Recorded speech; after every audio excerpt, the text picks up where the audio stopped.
Hello viewers, আজকে আপনাদেরকে কাতলা ভাজার একটা রেসিপি শেয়ার করব। তার জন্যই আমি নিয়ে নিয়েছি গোটা জিরে, গোটা ধনে আর শুকনো লঙ্কা, আজওয়াইন।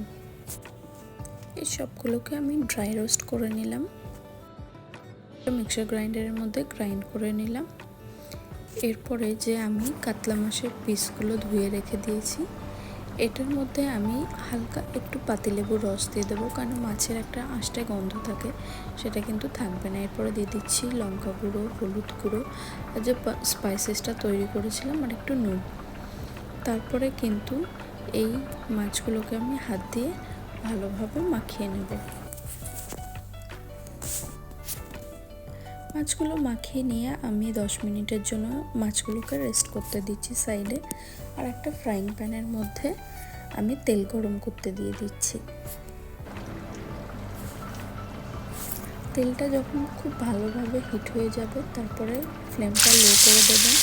তারপর একে একে মাছগুলোকে দিয়ে দেবেন।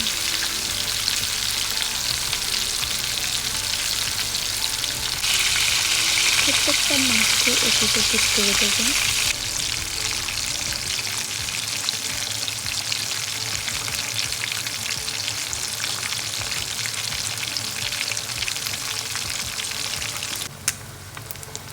মাছটাকে এইভাবে লো ফ্লেমে কিন্তু ফ্রাই করলে খুব ভালোভাবে ভিতর আর বাইরে দুটোই ভালোভাবে ভাজা হবে।